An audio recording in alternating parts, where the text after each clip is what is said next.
ಹಳ್ಳಿ ನಾ ಬೇರೆ. ಸರ್ ಫಸ್ಟ್ ಬೆಂಗಳೂರು ಮನೆಗೆ ಎಲ್ಲಿ ಉಳ್ಕೊಂಡಿದ್ದೀವಿ?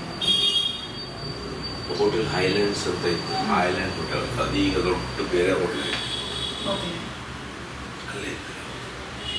ಒಂದು 4 ವರ್ಷ ಇದ್ದೆ ಅಲ್ಲಿ. ಆಮೇಲೆ ನಾನು ಗೌರ್ಮೆಂಟ್ಗೆ ಸೈಟ್ ತೊಗೊಂಡು ಇದು ಮನೆ ಕಟ್ಕೊಂಡು. ಸರ್ ಆಗಿನ ಕಾಲದಲ್ಲಿ ಈ ಮನೆ ಕಟ್ಟಕ್ಕೆ ಎಷ್ಟು ಕಾಸ್ಟ್ ಬೇಕು ನಿಮಗೆ? ಈ ಮನೆ ಕಟ್ಟಕ್ಕೆ ನನಗೆ ಕೇವಲ 5.5 ಲಕ್ಷ ಬಂದಿದೆ. ಹೌದಾ? ಈಗ 5.5 ಲಕ್ಷಕ್ಕೆ 2 ಲಕ್ಷ, ಅದರಲ್ಲಿ 2 ಲಕ್ಷ ಗೌರ್ಮೆಂಟೇ ಲೋನ್ ಕೊಟ್ಟಿದೆ ನನಗೆ. ಮಿಕ್ಕಾವೆಲ್ಲ ಪ್ರೊಡ್ಯೂಸರ್ ತಗೊಳ್ಳಿ 500,000 ಅಂತ ಕಟ್ಟಿ.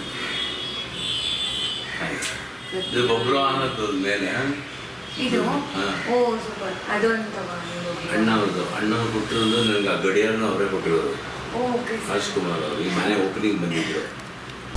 ಇದು ಧನಸ್ಸು, ಬಬ್ರುವಾಹನದಲ್ಲಿ ಅಣ್ಣವರು ಉಪಯೋಗಿಸಿದ ಧನಸ್ಸು. ಯಾರು ತಿಳಿಯರು ನಿನ್ನ ಭುಜಬಲದ ಇದು. ಅದು ನಾವು ಅಲ್ಲೇ ಹೋಟೆಲ್ ಹೈಲ್ಯಾಂಡ್ಸಲ್ಲಿ ಇದ್ವಿ. ನಾ ಹಳೆ ಬ್ಲಾಕಲ್ಲಿದ್ದೆ, ಅವರು ಹೊಸ ಬ್ಲಾಕಲ್ಲಿದ್ದರು.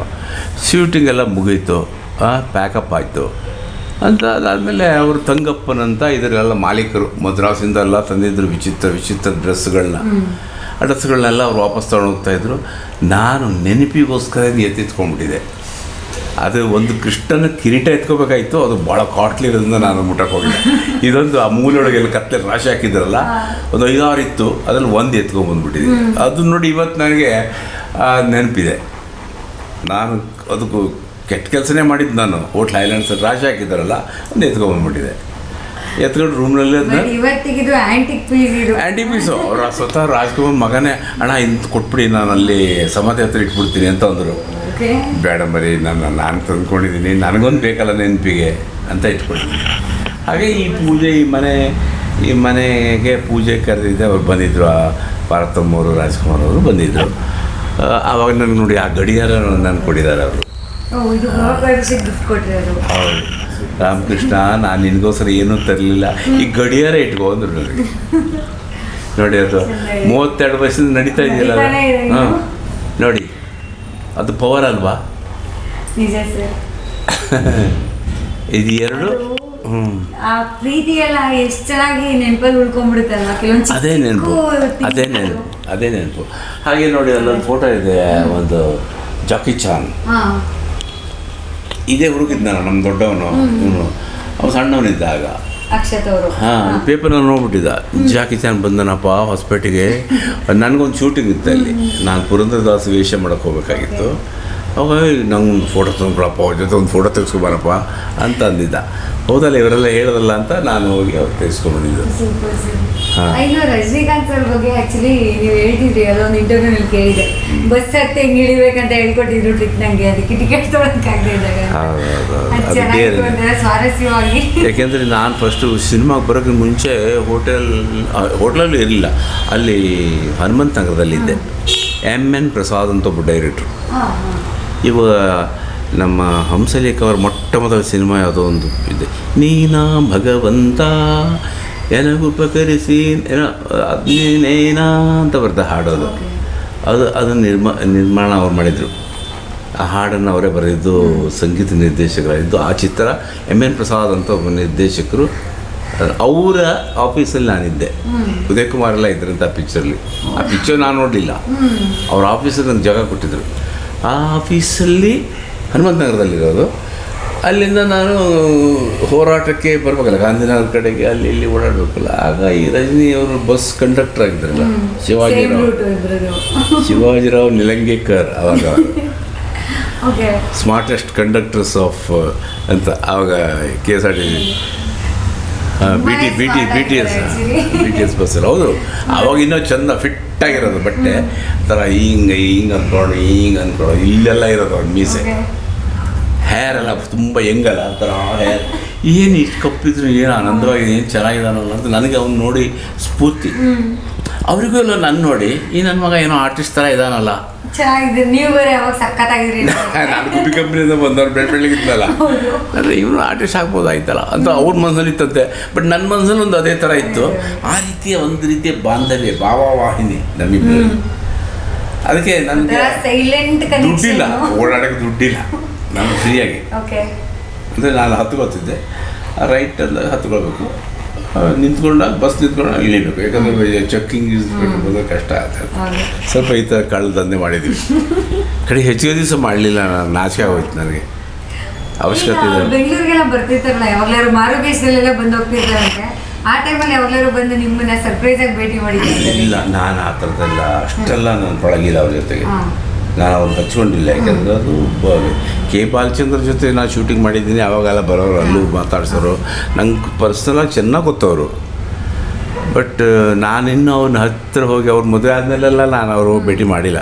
ಅಂದರೆ ಆದಮೇಲೆ ಇದು ಅವ್ರ ಭಾಷಾ ಪಿಕ್ಚರ್ನಲ್ಲಿ ಹೋಗಿ ಭೇಟಿ ಮಾಡಿದ್ದೀನಿ. ಯಾರೊಬ್ಬರು ಕರೆದಿದ್ರು, ಆಗ ಶಿವಮೊಗ್ಗದವರು, ಅವ್ರ ಜೊತೆ ಹೋಗಿ ಮಾತಾಡ್ಸ್ಬೇಕಾಗಿತ್ತು, ಹೋಗಿದ್ದೀನಿ. ನನಗೆ ಗುರುತಿಡ್ತಾರೆ ಅವ್ರು, ಏನು ತೊಂದರೆ ಇಲ್ಲ. ನಮ್ಮ ಹಳೆಯ ಸ್ನೇಹದ ಗೊತ್ತಿದೆ ಅವ್ರಿಗೆ. ಆದ್ರೆ ಅವರ ವಿಸ್ತಾರ ಬೇರೆ ಆಗಿರೋದಿಲ್ಲ, ನಾನು ಅವ್ರಿಗೆ ತೊಂದರೆ ಕೊಡೋದು. ಅದೊಂದು ಪ್ರೈವಸಿ ಅನ್ನೋದು ಇಂಪಾರ್ಟೆಂಟ್ ಆಗುತ್ತೆ. ಇವಾಗ ನೋಡಿ, ಅಶೋಕ್ ಇದ್ದಾರೆ. ಅಶೋಕ್ಗೂ ಅವರು ತುಂಬ ಹತ್ತಿರ ಇದೆ. ಯಾಕೆಂದರೆ ಅವರೆಲ್ಲ ಒಂದೇ ಕ್ಲಾಸ್ಮೇಟ್ಗಳು ಅಡಿಯಾರ್ ಇನ್ಸ್ಟಿಟ್ಯೂಟಲ್ಲಿ.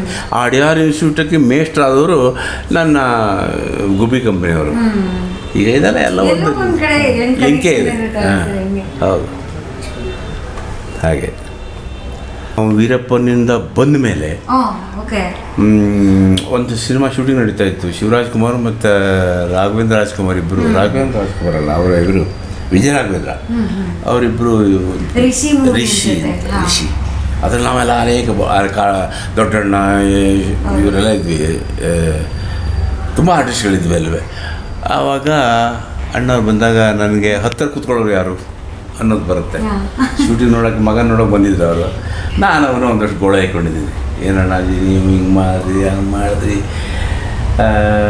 ವಾನಪ್ರಸ್ಥಾಶ್ರಮವನ್ನು ನೋಡೋದಲ್ಲ ನೀವು, ನಿಮ್ಮದು ವಾನಪ್ರಸ್ಥಾಶ್ರಮ ಅಲ್ವೇ ಇದು ಅಂತ ಕೇಳಿದ್ದೆ ಅವರಿಗೆ. ಹೌದಪ್ಪ, ಅದನ್ನು ನೋಡಿ ಆಯಿತು, ನಾನು ಅದನ್ನು ನೋಡಿ ಆಯಿತು ಅಂತೆಲ್ಲ ಕೆಣಕಿದ್ದೆ ಅವರಿಗೆ.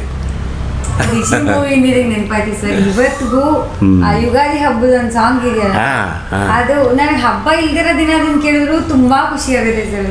ಪರ್ಸ್ನಲಿ ತುಂಬಾ ಕನೆಕ್ಟೆಡ್ ಆ ಸಾಂಗ್ ನನಗೆ. ಹೌದು, ಅದೊಂದು ಹಬ್ಬ ಚೆನ್ನಾಗಿದೆ. ಆಮೇಲೆ ರವಿಚಂದ್ರದ ಒಂದು ಪಿಕ್ಚರ್ಲಿ ಹಬ್ಬ ಹಬ್ಬ ಅಂತ ಒಂದು ಹಾಡ್ತಾರೆ, ಅದು ಚೆನ್ನಾಗಿದೆ. ಅದರಲ್ಲೂ ಒಂದು ಸಿನಿಮಾ ಅವ್ರ ತಮ್ಮನ ಪಿಕ್ಚರು ಏನೋ ಇದೆ, ಅದರಲ್ಲೂ ಒಂದು ಮಾಡಿದ್ದೀವಿ. ಇದೇ ಥರ ಹಬ್ಬದ ಹಾಡೋದು ಇದೆ ಅಲ್ಲಿ. ಈ ಥರ ಯುಗಾದಿ ಹಬ್ಬಗಳನ್ನ ಮಾಡಿ 3-4 ಸಿನಿಮಾ ಬಂದಿರುತ್ತೆ ನಮಗೆ. ಅದು ಅವರು ಸಿಂಗಲ್ ಆಗಿ ತಗೊಂಡ್ರು. ಅವ್ರ ಜೊತೆ ನಿಮ್ಮ ಫೋಟೋಸ್ ಇಲ್ವಾ? ಗುಬ್ಬಿ ವೀರಣ್ಣ ಅವ್ರ ಜೊತೆ ಇಲ್ಲ, ಅವಾಗೆಲ್ಲ ಇಲ್ಲವೇ ಇಲ್ಲ. ನಾನು ಒಂದೇ ಸಲ ಅವ್ರ ದರ್ಶನ ಮಾಡಿದ್ದು ಅವ್ರ ಮನೆಯಲ್ಲಿ. ಅವ್ರಿಗೆ ತುಂಬ ಏಜು ಆಗಿತ್ತು. ಮತ್ತು ಅವರು ಅದಾದಮೇಲೆ ನಾನು ಅವ್ರನ್ನ ನೋಡಲಿಲ್ಲ. ಅದಾದಮೇಲೆ ನಾನು ಅವರ ಕೊನೆಯ ದರ್ಶನ ಮಾಡಿದ್ದಷ್ಟೇ.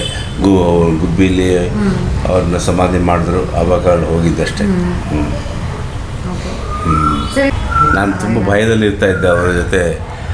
ಇದು ಕೂಡ ನಮ್ಮ ಅಶ್ವಥ್ ನಾರಾಯಣ್ ಅಂತ ಇದ್ದಾರಲ್ಲ, ಪ್ರಗತಿ ಸ್ಟುಡಿಯೋ, ಅವ್ರು ತೆಗೆದಿರೋದು ಅದು. ಋಣಮುಕ್ತಳು ಸಿನಿಮಾದಲ್ಲಿ ನಾವು ಕಂಠೀರವ ಸ್ಟುಡಿಯೋದಲ್ಲಿ ಶೂಟಿಂಗ್ ಮಾಡ್ತಾ ಇರುವಾಗ ಮಲಗಿಬಿಟ್ಟಿದ್ರು ಪುಟ್ಟಣ್ಣ. ಅಶ್ವಥ್ ನಾರಾಯಣ್ ವೆಯ್ಟ್ ಮಾಡ್ತಾ ಇದ್ರು ಪುಟ್ಟಣ್ಣ ಅವ್ರಿಗೋಸ್ಕರ. 3 ಗಂಟೆ ಆದರೂ ಏಳಲಿಲ್ವಲ್ಲ ಅಂತ ನಾವು. ಅಂದರೆ ಅವತ್ತು ಬೆಳಗ್ಗೆ ಏನಾಯ್ತು ಅಂದ ಘಟನೆ, ಅವರು ಮಾರುತಿ ರಾವ್ ಅಂತ ಕ್ಯಾಮ್ರಾಮನ್ ಜೊತೆಗೆ ಡೇವಿಡ್ ಲೀನ್ ನೋಡೋಕೆ ಹೋಗಿದ್ರು. ಅವರು ಯಾರೋ ವೆಸ್ಟರ್ನ್ ಮೂವಿ ಡೈರೆಕ್ಟರ್ಗಳು ಬಂದಿದ್ದರು. ಪ್ಯಾಸೇಜ್ ಟು ಇಂಡಿಯಾ ಅಂತ ಯಾವುದೊಂದು ಪಿಕ್ಚರು. ಅಲ್ಲಿ ಶಂಕರನಾಗ್ ಮಿಸಸ್ ಅರುಂಧತಿ ಇದ್ರಲ್ಲ, ಅವರು ಡ್ರೆಸ್ ಡಿಪಾರ್ಟ್ಮೆಂಟಲ್ಲಿದ್ದರು ಅವರು. ಆ ಯೂನಿಟಿಗೆ ಪುಟ್ಟಣ್ಣವ್ರಿಗೆ ಕರೆ ಆಯಿತು, ನೋಡೋಕೆ ಬನ್ನಿ ಅಂತ. ಅವ್ರು ಶೂಟಿಂಗ್ ನೋಡೋಕೆ ಹೋಗಿದ್ರು. ಬಂದು ಒಂಥರ ಡಲ್ಲಾಗಿದ್ರು ಪುಟ್ಟಣ್ಣ. ನೋಡಿ ಅವರು ಎಷ್ಟು ಪ್ಯಾನಾವಿಷನ್ ಕ್ಯಾಮರಾ 6 ತೊಗೊಂಡ್ಬಂದಿದ್ದಾನೆ ಅವನು. ನಮ್ಮ ಕರ್ನಾಟಕದಲ್ಲಿ ಒಂದೂ ಇಲ್ಲ. ಅದು ಇದ್ದಿದ್ದು ನಾವು ಇನ್ನೇನೇನು ತೆಗಿಬೋದಾಗಿತ್ತು ಅಂತ ಬೇಜಾರು ಮಾಡ್ಕೊಂಡು ಮಾತಾಡ್ಕೊಂಡು ಮಲಗಿದ್ರು ಅವರು. ತುಂಬ ಹೊತ್ತು ಮೇಲೆ ಎದ್ದಿದ್ದಾರೆ ಅವರು. ಆಗ ಎದ್ದ ಮೇಲೆ ಫೋಟೋ ಹೊಡೆದಿದ್ರು ಗಡ್ಬಿಡಿಯಲ್ಲಿ. ನಿದ್ರೆ ಎದ್ದಂಗೆ ಇದೆ ನೋಡಿ, ಅದೊಂದು ಜ್ಞಾಪಕ. ಪ್ರತಿ ಫೋಟೋಯಿಂದ ಎಷ್ಟು ಕಥೆಗಳಿದೆ, ಘಟನೆ ಇದೆ. ಅದು ನಮಗೆ ನೆನಪು. ನಾನು ಅಲ್ಲೇ ಇದ್ದಾಗ ಅವ್ರು ಹೇಳ್ತಾ ಇರೋದು ಹಾಗೆ. ಇದು ನಮಗೆಲ್ಲ ನಿಮ್ಮ ಇಡೀ ಜೀವನ ಒಂದು ರೌಂಡ್ ನೋಡಿದ ಮೇಲೆ ತೆಗೆದಿರೋ ಫೋಟೋ ಅದು. ಹೌದು ಸರ್, ತುಂಬ ನಿಜ ಹೇಳ್ತೀನಿ. ನಿಮ್ಮ ಜೀವನದ ಬಗ್ಗೆ ಒಂದೊಂದು ಘಟನೆಗಳನ್ನ ನೋಡ್ತಾ ಹೋದರೆ ಇಷ್ಟು ವಂಡರ್ ಅಲ್ವಾ ಅಂತ ಅನ್ಸ್ಬಿಡುತ್ತೆ. ಒಂಥರ ಆಶ್ಚರ್ಯನೂ ಆಗುತ್ತೆ, ಅದ್ಭುತ ಅಂತ ಅನಿಸುತ್ತೆ ಕೆಲವೊಂದು ಘಟನೆಗಳು.